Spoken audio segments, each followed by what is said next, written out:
सुप्रभात बच्चों, कैसे हैं आप सब बच्चों। आज हम पढ़ेंगे पाठ 11 दिव्यांगना पर जीत। दीपा मलिक दिव्यांग महिला है जिन्होंने पैरालंपिक खेलों में भारत को गौरवान्वित करने में बहुत बड़ा योगदान दिया है। सन 2017 में उन्हें भारत सरकार ने पद्म श्री की उपाधि से सम्मानित किया था। इस सम्मान को पाने के बाद एक प्रमुख समाचार पत्र की पत्रकार प्रगति ने उनका साक्षात्कार लिया, यानी कि इंटरव्यू लिया। आइए उस साक्षात्कार के प्रमुख अंश पढ़ें। ठीक है। प्रगति, अब प्रगति कौन है? एक समाचार पत्र की पत्रकार है। वो किससे प्रश्न कर रही है? दीपा मलिक से। ठीक है। तो पहले क्या कहती है प्रगति? दीपा जी बताइए कि विपरीत परिस्थितियों में भी आपकी इतनी सकारात्मक सोच कैसे रही?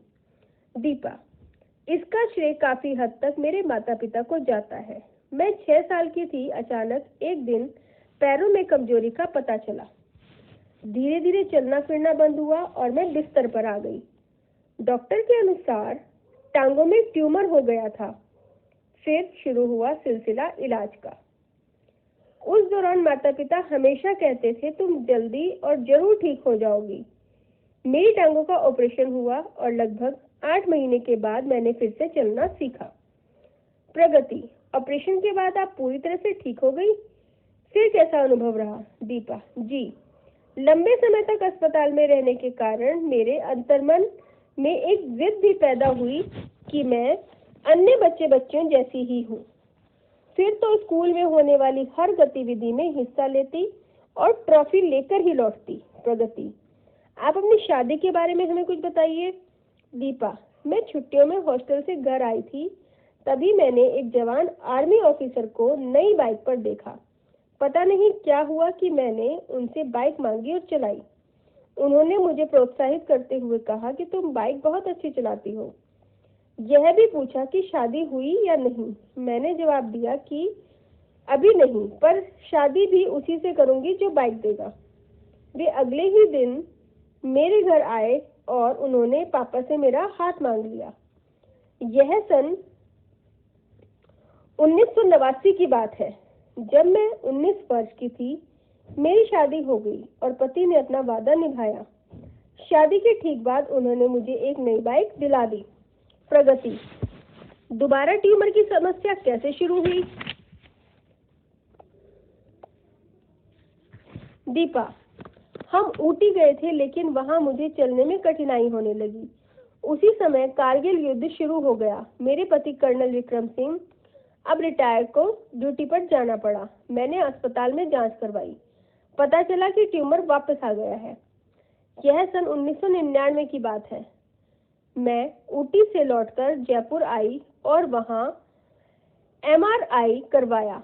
डॉक्टर ने बताया कि ठीक उसी जगह पर बड़ा सा ट्यूमर बन चुका है।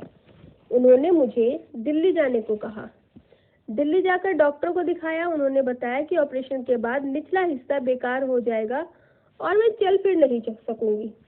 प्रगति, बीमारी के दौरान आपने सब कुछ अकेले कैसे संभाला?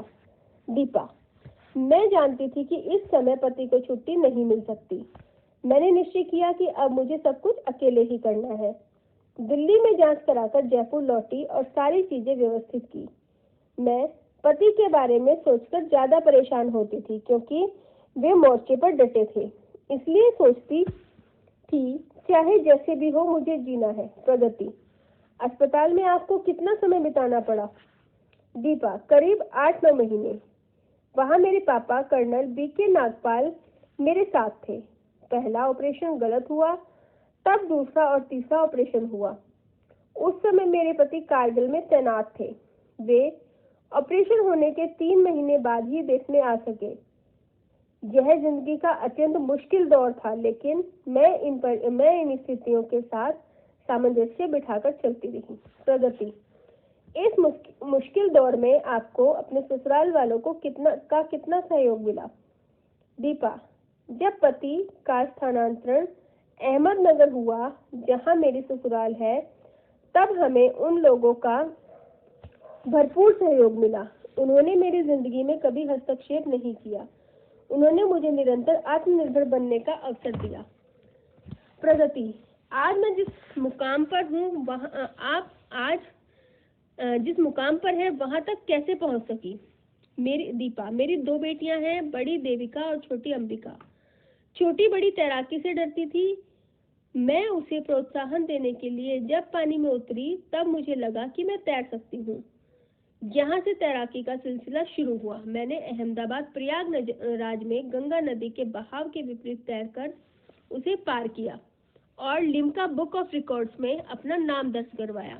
सन 2009 में खेलकूद गोला फेंक खेलना सीखा और इसमें कई पदक जीते। वे पदक ही मुझे कॉमनवेल्थ गेम तक ले गए। यह बात मेरे लिए बहुत बड़ी है। सन 2016 में ब्राजील में आयोजित रियो ओलंपिक खेलों में भाग लिया गया। यहाँ शॉटपुट थ्रो में मुझे रजत पदक मिला।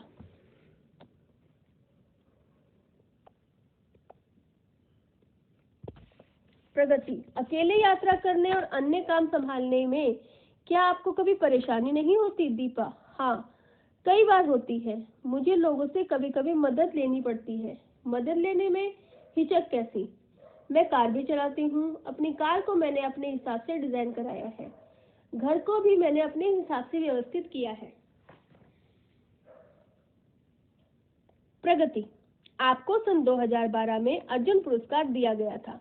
सन 2017 में भारत सरकार ने आपको पद्मश्री की उपाधि से भी सम्मानित किया। इस पुरस्कार ने तो आपकी झोली खुशियों से भर दी होगी। दीपा। निस्संदेह यह मेरे लिए गौरव की बात थी। इसलिए नहीं गई कि यह मेरी उपलब्धियों का उपहार था, बल्कि इसलिए कि यह दिव्यांगना पर जीत का प्रमाण पत्र था। प्रगति। दीपा जी, आप देश की युवा पीढ़ी को क्या संदेश देना चाहेंगी? दीपा। मेरे लिए यह सुखद अनुभव है कि मैं आज तक इस मुकाम पर पहुंच पाई। मैंने जीवन में हारना नहीं सीखा है। मैं युवा पीढ़ी से अपील करना चाहूंगी कि वे निराशा में से आशा की किरण ढूंढने का प्रयास करें। निश्चय ही ईश्वर आपका मार्गदर्शन करता रहेगा। ठीक है, आगे है बच्चों इसकी शब्दावली।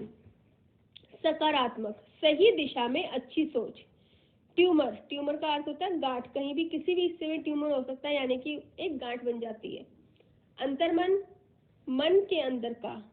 सामंजस्य, तालमेल। स्थानांतरण, तबादला। हस्तक्षेप, बीच में पड़ना। आत्मनिर्भर, अपने आप पर निर्भर। प्रोत्साहन, बढ़ावा। सुखद, सुख देने वाला। मुकाम, मंजिल। ठीक है बच्चों, इस पाठ को आपको रीड करना है पूरे को और इसकी शब्दावली में से शब्द लिखने हैं। ठीक है, हो जाएगा। ओके, कल लाइव क्लास में दोबारा से ये पाठ पढ़ेंगे। ठीक है, और इसके शब्द अर्थ भी करेंगे। एक बार आप पहले पढ़ लेना, एक बार लाइव क्लास में दोबारा से रिवीजन हो जाएगी इसकी। ठीक है बच्चों, ओके, थैंक यू।